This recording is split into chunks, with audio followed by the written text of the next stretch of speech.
I never imagined I'd be in this situation. Growing up, I always believed my family had my back. I was wrong. The day I discovered my mother's fiancé, Mark, had stolen my $7,000 college savings was the day everything changed. It all started a year ago when my mom, Emily, met Mark. He was charming, charismatic, and had a way of making everyone feel at ease. At first I liked him. He seemed genuinely interested in my mom, and she seemed the happiest I'd seen her in years. My dad had passed away when I was 12, and for the longest time it was just Mom and me. So, when Mark came into the picture, I was happy for her. She deserved to find love again. But as the months went by, I started noticing things about Mark that made me uncomfortable. He was always a little too interested in my finances. At first it was subtle questions about where I worked, how much I saved, and what my plans were for college. I brushed it off, thinking he was just trying to make conversation. Then came the day when I logged into my bank account and saw that my college savings were gone. Every last penny, $7,000 I'd worked so hard to save over the last 3 years by working part-time jobs, taking on extra shifts and sacrificing weekends and holidays. I felt like the ground had been ripped out from under me. My first thought was that there had to be some mistake. Maybe the bank had made an error. I called them immediately, trying to keep my voice calm, but my heart was racing. After what felt like an eternity, the representative came back on the line and confirmed that there was no mistake. The money had been withdrawn, in cash, 2 days ago. Panic set in. I knew I hadn't withdrawn the money. I asked for the details of the transaction, and that's when I found out that the withdrawal had been made with my mother's signature. My heart sank. I couldn't believe it. Why would my mother take my money? I decided to confront her that evening. As soon as she walked through the door, I didn't even let her set down her purse. "Mom, I need to talk to you," I said, my voice trembling. She looked at me with a concerned expression. "What is it, Ava?" I took a deep breath and held up my phone, showing her the bank statement. "Did you take my college savings? $7,000. She glanced at the screen and then back at me, her face instantly shifting to confusion. "What are you talking about?" "I haven't touched your money, Ava." I could feel the anger rising in my chest. "The bank says it was withdrawn with your signature 2 days ago. Did Mark have anything to do with this?" Her face went pale. "Mark? No. He wouldn't." I don't know, she seemed genuinely taken aback, but there was a flicker of something in her eyes, doubt, or maybe fear. I didn't want to believe that Mark could be responsible, but who else could have done it? I pressed on. "Mom, you have to ask him. This is my future we're talking about." She nodded, still looking shocked. "Okay, I'll talk to him tonight." "I promise, Ava. I'll find out what's going on." That night I couldn't sleep. I kept replaying everything in my head, trying to piece together how it could have happened. I had always been careful with my money. I never shared my account details with anyone. The only person who knew about my savings, aside from Mom, was Mark. The next morning, Mom sat me down with a grim look on her face. "Ava," I talked to Mark. He swears he didn't take the money, but she hesitated. But what I pushed, my anxiety mounting. He mentioned something about needing funds urgently a couple of days ago, she confessed reluctantly. He told me he'd sorted it out, but now I'm worried. Maybe he took it and didn't tell me. My stomach dropped. "So he did take it," I exclaimed, unable to hold back my frustration. "Mom, you have to go to the police." Mom shook her head quickly. "No, Ava, we can't just go to the police. I'll talk to him again. Let me handle it." I couldn't believe what I was hearing. "You're just going to let him get away with it?" I yelled. "Mom, this is my future we're talking about. How could you?" Her eyes welled up with tears.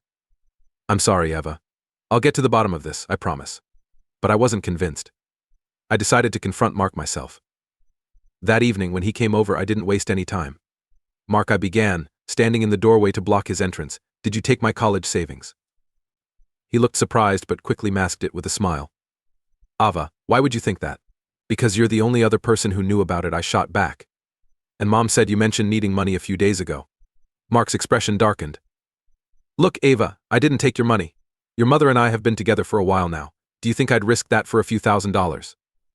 His words only fueled my anger. "It's not a few $1,000s, it's everything I saved for college," I shouted. "If you took it, just admit it." Mark scoffed and shook his head. "I don't have to listen to this," he muttered, pushing past me into the house. I turned to Mom, who was standing behind me, looking frazzled. "Mom, are you going to do something?" I demanded. But she just stood there, helplessly wringing her hands. "Ava, let's just calm down and talk this out," she pleaded. I couldn't believe it. She was defending him. I felt a surge of betrayal. I ran upstairs to my room, slamming the door behind me. I needed to get out of there. Over the next few days, things became tense at home. Mom kept trying to mediate between Mark and me, but I wasn't interested in playing nice. I wanted my money back. I started doing my own research, checking online for signs of identity theft, looking up legal advice. But the more I dug, the more it became clear that unless I could prove that Mark had taken the money, there wasn't much I could do. Meanwhile, Mark kept playing the innocent card, acting as if I was overreacting. He started staying over less, and I hoped that maybe he would just leave for good. But Mom seemed torn between him and me, and every time I tried to bring it up, she would get defensive. Then one day, out of the blue, Mark came to the house with a big smile on his face. "Ava," he called out, "I've got some great news." I looked at him warily. "What now?" "I've got an amazing investment opportunity for us," he announced. "I've been in touch with some people, and there's a chance to double your savings. It's risky, but the payout could be huge." I stared at him, dumbfounded. "Are you serious? You're not even admitting you took my money, and now you want me to trust you with some scam." Mom jumped in. "Ava, maybe we should hear him out. It could be a way to get your money back." I felt my jaw drop. "Mom, are you listening to yourself? This is insane." Mark held up his hands in mock surrender. "I get it, you're upset. But I'm trying to make things right here. Just think about it." I couldn't take it anymore. "Get out," I said coldly, pointing to the door. "Just get out of our house, Mark." Mark's face tightened with anger, but he didn't say anything. He turned and walked out, slamming the door behind him. I could feel my heart racing, my anger boiling over. Mom looked at me, tears in her eyes. "Ava, please. I'm just trying to keep the peace." "Peace," I laughed bitterly. "You're choosing him over me, over my future. Can't you see what he's doing?" Mom collapsed onto the couch, crying, "I don't know what to do, Ava. I love him, but I love you too." I stood there, feeling helpless. My family was falling apart, and I felt like I was losing everything. The money, my future, my trust in my mom, it was all slipping away. I decided to take matters into my own hands. I started gathering evidence, old texts from Mark where he'd asked about my savings, receipts, and even a picture I'd taken at the bank a few months ago with Mark standing nearby. I took all of this to a lawyer who specialized in financial crimes. The lawyer, Mr. Aziz, was a sharp-looking man in his 50s. He listened patiently as I explained everything. "You've got a tough case, Ava," he said finally. "But it's not impossible. We'll need more concrete evidence that Mark took the money. I'll help you as much as I can." We filed a report with the police, but there wasn't much they could do without more proof. Days turned into weeks, and the tension at home only grew worse. Mark had stopped coming around as much, and Mom was constantly on edge, trying to placate both sides. One day, while searching through some old files, I found something interesting, a copy of a letter Mark had sent to Mom about a month before the money disappeared. It was a request for a loan of exactly $7,000, mentioning an urgent debt he needed to clear. I showed the letter to Mr. Aziz, who immediately saw its significance. "This could help build your case," he said. "We need to keep pushing." We filed for a subpoena to access Mark's financial records, hoping to find a link to the withdrawal. Meanwhile, I kept my head down and continued with school, doing my best to ignore the chaos at home. Then, one morning, I received a call from Mr. Aziz. "Ava, we got something," he said, excitement in his voice. "There's a record of a cash deposit into Mark's account 3 days after your money was withdrawn." My heart leaped. "Does that mean?" "It's not a smoking gun, but it's a start. We're getting closer." Armed with this new evidence, Mr. Aziz pushed harder, and finally the police agreed to question Mark more thoroughly. Under pressure, he confessed that he had taken the money, claiming it was just a loan and he had intended to pay it back. But it was too late. Charges were filed, and Mark was arrested for theft and fraud. He pleaded guilty in court, and I was finally able to breathe a sigh of relief. Mom was devastated, but she finally realized the extent of Mark's deceit.